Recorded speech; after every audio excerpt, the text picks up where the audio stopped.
en la rueda de prensa que está ofreciendo el abogado Jaime Roldós Aguilera, presidente de la República electo por los ecuatorianos. Quien habla es el periodista, amigo Iván Oña, ya no está con nosotros, y quien era parte de este pool de medios que transmitían en vivo esta rueda de prensa. Vamos a la primera pregunta. Se comenta profusamente, doctor, que una de las causas preponderantes para su triunfo arrollador fue una frase: la fuerza del cambio. Usted conoce, y es de dominio público, señor presidente electo, que hoy vivimos en un momento de postración económica, moral, social, si se quiere. Yo quisiera preguntarle al doctor Roldós cómo va a soportar esta fuerza del cambio. ¿Tiene alguna base sólida? Ya que hablo de un país económico, social, en malas condiciones. La fuerza del cambio era el eslogan de la campaña de Jaime Roldós y ciertamente se planteaba como el cambio, porque promulgaba un gobierno que no nazca del militarismo, de las bayonetas, de las oligarquías, de las chequeras, de los grandes exportadores, de los grandes industriales. Tampoco se acercaba a la doctrina del neoliberalismo exacerbado por un Carter, después Reagan, donde vendían bienestar con endeudamiento agresivo, pero después manipulaban las tasas de interés para ahorcar a los países.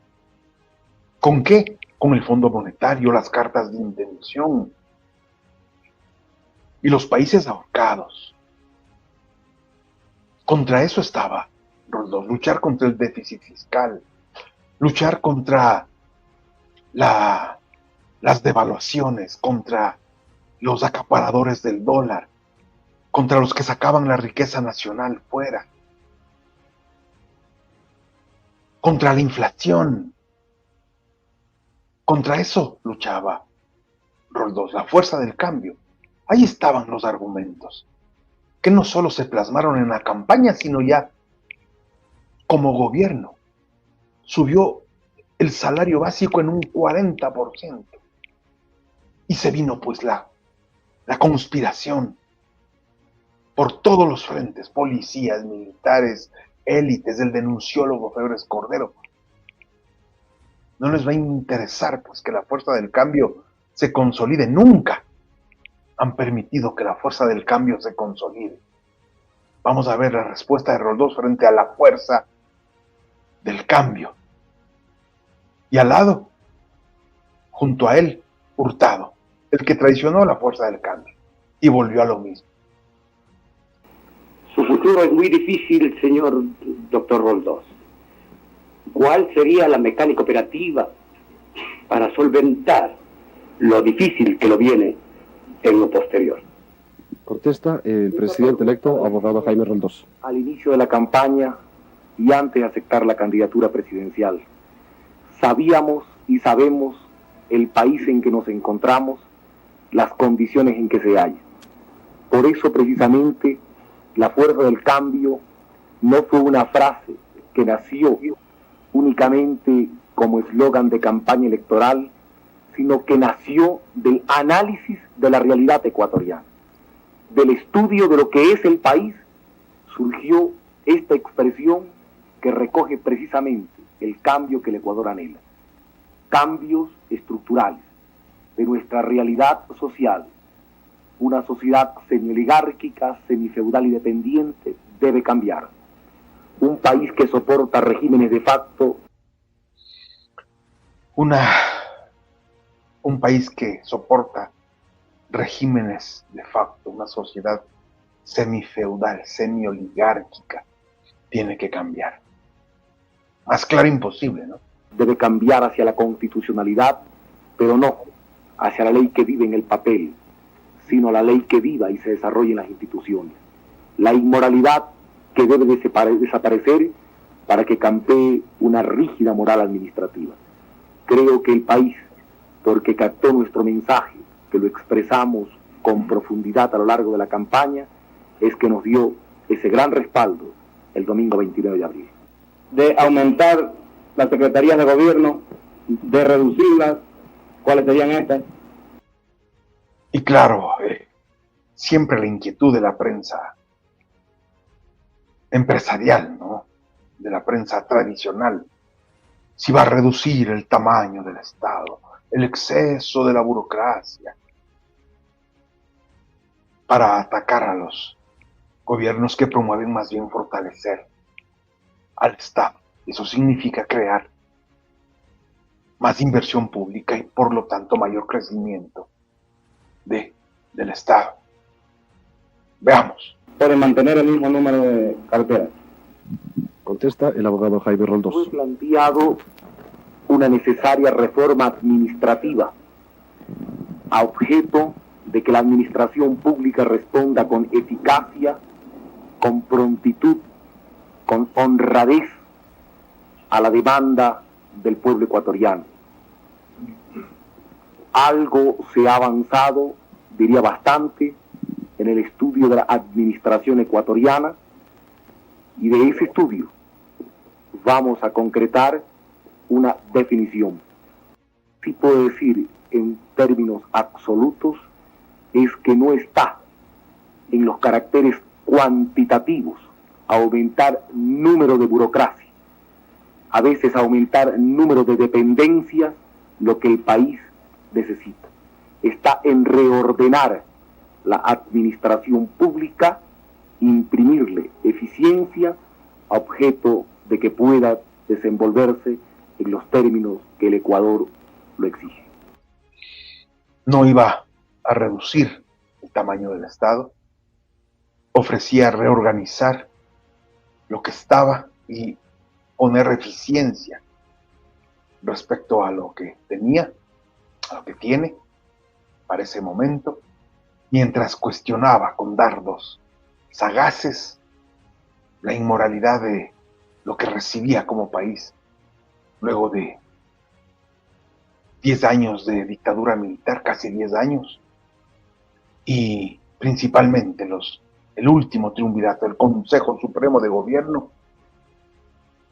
que se convirtió en un monumento a lo que no se debe hacer como país, ni como forma de hacer política, ni como forma de manejar las finanzas de una nación, con las botas y las armas por sobre la democracia. El colega Miguel Rivadeneira, Miguel Rivadeneira, del diario El Extra y Radio Tarqui, le formula una pregunta al presidente electo. de Diario El Extra, dijo, o Radio Tarqui, por ahí van. Puso al poder el día viernes 10 de agosto en torno al proceso que se sigue por el asesinato del economista Abdón Calderón Muñoz. ¿Llevará la justicia al Ecuador? ¿Será castigado el general de la República en el caso de que se compruebe su participación en el crimen del economista Calderón Muñoz? Y bueno, vamos a temas de memoria y derechos humanos. Jaime Roldós, como parte de su campaña, promovía investigaciones serias, frontales, en torno al crimen de Abdón Calderón Muñoz. ¿Quién era Abdón Calderón Muñoz? Un precandidato presidencial, quien tenía legítimas aspiraciones a la Cámara de Representantes, uno de los principales críticos del Consejo Supremo de Gobierno de esta dictadura militar, conocido como el fiscal del pueblo, quien fuera víctima de sicariato en Guayaquil, cometido por los Atalas, que eran paramilitares financiados por el triunvirato militar, y se llegó a descubrir que quien ordenó y pagó para que esto ocurra era ni más ni menos que un general ministro de gobierno del triunvirato militar, Jarrín Cagüeñas. Vamos a ver la respuesta de Jaime Roldós frente a esta pregunta de el periodista, Miguel Rivadeneira. El 6 de agosto, con la posesión del presidente de la República, entra en vigencia la Constitución del Estado, aprobada en el referéndum. Tenemos un ordenamiento jurídico al cual referirnos. Necesariamente. Resulta que para 1978 había un referéndum donde se aprobaba una nueva constitución que entraría en vigencia cuando asuma el nuevo presidente. Entonces todavía no estaba en vigencia esa nueva constitución. Se habían creado comisiones jurídicas para el retorno de la democracia, las elecciones, partidos políticos, etcétera, etcétera. Pero la constitución entraría en vigencia cuando asuma el poder Jaime Roldós, es decir, todavía no estaba en vigencia. Faltaban algunas semanas para que entre en vigencia el 10 de agosto del 79. Recuerden que esto es cuando Jaime Roldós ya había sido proclamado presidente electo antes de ser posesionado. Mientras tanto, todavía estaba en funciones la dictadura militar, una locura. Una locura. Y esto es lo que respondía frente al magnicidio de Abdón Calderón Muñoz, cuyo principal acusado era Bolívar Jarrín Cagüeñas. Gracias, Antonio. Bolívar Jarrín Cagüeñas, ministro de gobierno, operador político, general del triunvirato militar. En lo que esté jurídicamente en el ámbito del presidente de la República, no habrá manera de escatimar esfuerzo de alguna especie a fin de que se pueda esclarecer en forma terminante el caso del asesinato del economista Calderón, e igualmente el caso de la masacre de los trabajadores de Astra.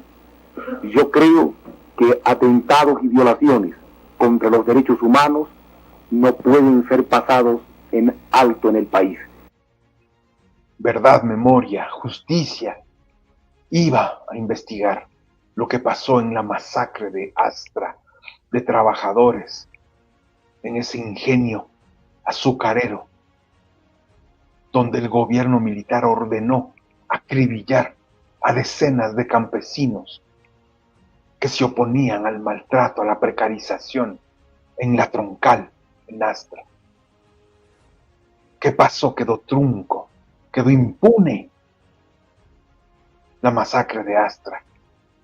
No se incluyó, debería haberse incluido en las investigaciones de la Comisión de la Verdad. Solo investigaron desde el 84. Para que bajen un poquito, desde el 78, 77. O las élites militaristas lo impidieron.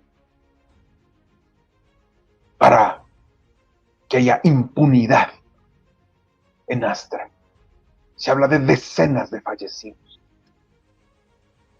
Y hacia allá iba Jaime Roldós. Campesinos que trabajaban en un ingenio azucarero del triunvirato militar, acribillados.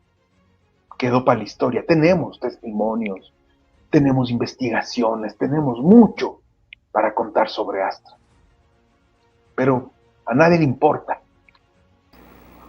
Lo que sí he planteado es que toda responsabilidad será exigida de conformidad con la ley, porque el 10 de agosto se inicia un régimen constitucional y no un nuevo régimen de arbitrariedad. Señor presidente, va a viajar próximamente a 5 países: Colombia, Venezuela, Costa Rica, México y Estados Unidos. De los 4 países se dice que se debe su intención a tomar una relación un poco más estrecha con los países que recién han cambiado de regímenes, y con los Estados Unidos, bueno, tal vez por obvias razones. ¿Podría usted indicarnos algunos otros planes concretos que usted lleva para negociar a nivel presidencial con este país? No está determinado aún el número de países a visitarse y cuáles serán esos países. Lo que sí está determinado es que vamos a hacer una gira internacional. Fue a México cuando ya era presidente electo y con el presidente mexicano López Portillo plantearon una serie de acuerdos para blindarse de la arremetida fondo monetarista. Esa era su idea. Fue a Estados Unidos a decirle al presidente Carter que van a retomar relaciones con Cuba. Envió ayuda humanitaria a Nicaragua para la revolución sandinista. Esos fueron los primeros pasos a nivel internacional que cumplió el presidente Jaime Roldós. Por ahora eran expectativas, y está hablando de las expectativas de las giras que va a realizar. En la que procuraremos estrechar vínculos con estados con los cuales el Ecuador tenga intereses en sus relaciones internacionales, sin desmedro de otras naciones americanas y del mundo. Tenemos que darle prioridad a cierto tipo de relaciones, y pensando en esas y pensando en el país es que se hará la gira internacional. ¿Qué es lo primero que se propone hacer? ¿Desde qué hora? El día 11 de agosto. Quiero decir, ¿Qué es lo primero que va a hacer el 11 de agosto? Todavía no estaba en funciones, no era el presidente electo, todavía no estaba en funciones. decirles que yo aspiro a trabajar desde el día 10 de agosto. El calendario conspira un poco con nosotros porque es el viernes 10 de agosto y en consecuencia diríamos que habría que comenzar el lunes 13 de agosto. Algunos pueden pensar que el número pueda traer alguna mala consecuencia, el número 13. Por eso, primero por convicción y para despejar a aquellos que piensan en cuestiones cabalísticas, yo voy a trabajar desde el propio 10 de agosto. Le ruego a usted indicarme si usted va a asistir el 26 de mayo a la reunión de los presidentes de la subregión, de acuerdo con la invitación que le ha hecho el gobierno colombiano. El gobierno de Colombia le ha invitado a la reunión del grupo de países de la subregión, que eran más del grupo andino, y se iba a desarrollar en Colombia. El presidente Turbay Ayala, César Turbay Ayala, era presidente, entre comillas, democrático en Colombia, pero cooptado por el militarismo o los conflictos bélicos dentro de Colombia para dominar al país en ese contexto, como les gusta. Vamos a ver qué dice sobre esta invitación para mayo, cuando él todavía no era presidente posesionado. Él se posesionará recién el 10 de agosto de ese año. Por lo tanto, esa reunión no estaba como presidente con todos los poderes, solo como presidente electo. Y esta fue su respuesta. Conozco por información cablegráfica de que esa invitación se me va a cruzar a la reunión que va a efectuarse en Colombia. Expreso de una vez que voy a presentar mi excusa para concurrir a dicho acto. Procuraré enviar una comisión que esté presente como observadora en el mismo, a fin de que haya una presencia del futuro gobierno ecuatoriano. Estimo que es necesaria mi presencia aún en el país y que ciertos actos que han sido iniciados en este gobierno, que se están actuando bajo este gobierno, son de responsabilidad del mismo. Una pregunta relacionada con los derechos humanos. No iba a asistir como presidente aún no posesionado a esta reunión en Colombia, pero sí iba a mandar una delegación de observadores. Además, dice que tenía que estar vigilante de lo que está haciendo de última hora el Consejo Supremo de Gobierno, que firmaba contratos con decretos supremos. evitando procesos de licitación en contra de las leyes de Contraloría, de Procuraduría. Eso estaban haciendo mientras tanto. Busquen en Historia Viva, ahí están los casos.